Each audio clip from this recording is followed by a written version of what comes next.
नमस्कार दोस्तों, कैसे हैं आप सभी? मैं भी ठीक हूँ और मुझे उम्मीद है कि आप सभी खुशहाल होंगे।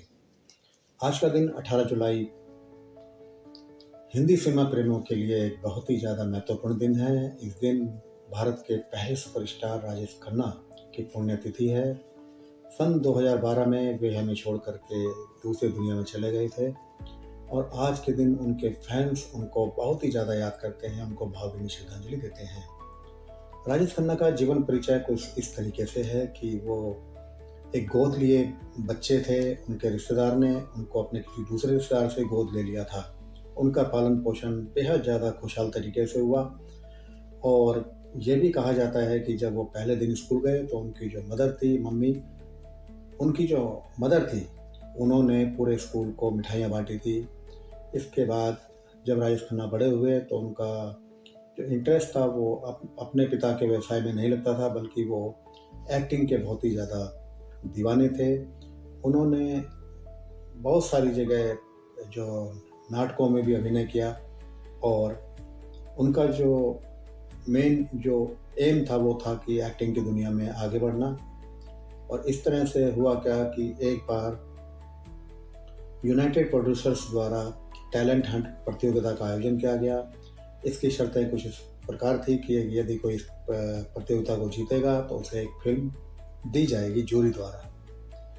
हुआ क्या कि 10,000 कैंडिडेट के बीच में राजेश खन्ना ने ये प्रतियोगिता जीत ली और उनको जो पहली फिल्म मिली वो थी राज। राज एक ऐसी मूवी थी जो कि ब्लैक एंड वाइट मूवी थी, लेकिन यह फिल्म बुरी तरह से फ्लॉप रही और राजेश खन्ना का एक जो सपना था वो बिल्कुल अधूरा रह गया। काफ़ी लंबा संघर्ष करना पड़ा उन्हें। उनको फिल्में तो मिल रही थी, लेकिन वो लगातार फ्लॉप हो रही थी, लोग उनको नोटिस भी कर रहे थे।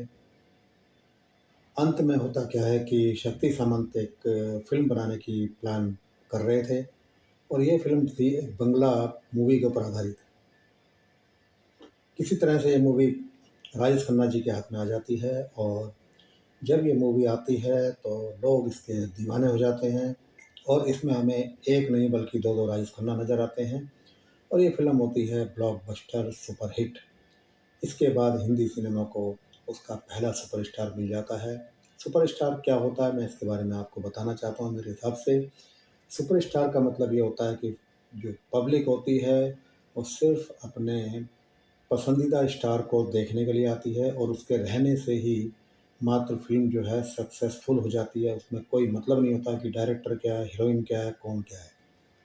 इस तरह से राजेश खन्ना एक सुपरस्टार बन चुके थे। उनका नाम ही आना स्क्रीन पर या दूसरा गेस्ट रोल ही फ़िल्म को हिट करा देता था। उनका इतना बड़ा वक़्त था कि बड़े-बड़े डायरेक्टर्स उनको साइन करना चाहते थे, उनके पास बिल्कुल भी समय नहीं था। उनकी रोज़ रात को लेट सोने की आदत थी, वो बहुत लेट सोया करते थे और अगले दिन बहुत ही लेट वो उठा करते थे। उनकी इस आदत के कारण डायरेक्टर्स को बहुत ज़्यादा नुकसान होता था क्योंकि सारी शूटिंग जो है बहुत लेट हो जाती थी। लेकिन जब वो अपना काम करके निकलते थे, तो डायरेक्टर का सारा जो गुस्सा, उसका नुकसान वो पूरा हो जाता था क्योंकि फ़िल्में होती थी ब्लॉकबस्टर हिट। उन्होंने अपने ज़माने में लगातार 17 फ़िल्में ब्लॉकबस्टर हिट दी, जो कि आज भी एक रिकॉर्ड है। कोई भी हीरो इस रिकॉर्ड को छू भी नहीं पाया है।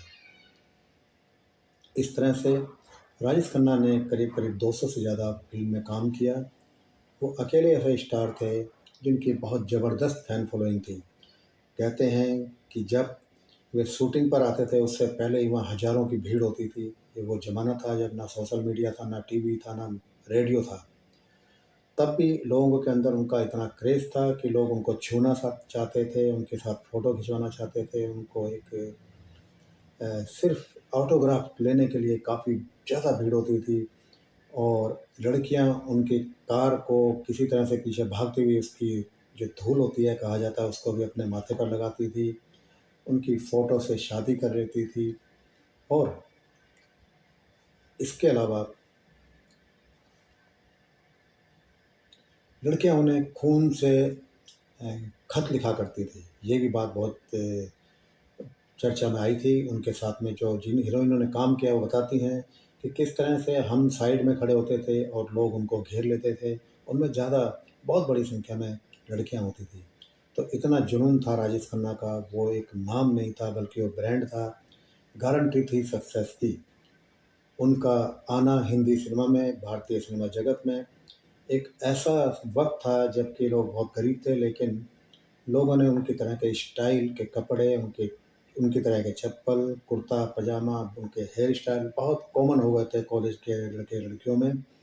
ये एक बहुत ही ज़्यादा हैरान करने वाली बात है कि इतनी ज़बरदस्त फैन फॉलोइंग। एक ऐड में वो कहते भी हैं, मेरे फैन्स मेरे से कोई नहीं छीन सकता। बिल्कुल ठीक बात थी।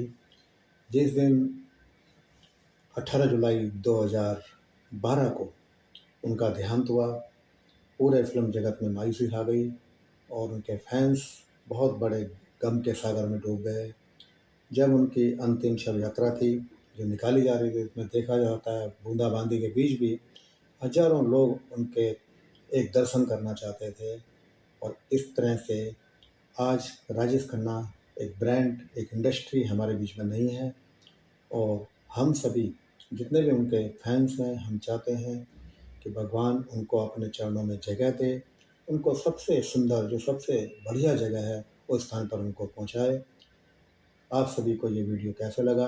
मुझे उम्मीद है कि आपको ये ठीक लगा होगा। अगर आपके पास भी कोई इन्फॉर्मेशन है, आप कमेंट बॉक्स में जाकर के आप राजेश खन्ना जी को श्रद्धांजलि दे सकते हैं या वो खबर लिख सकते हैं।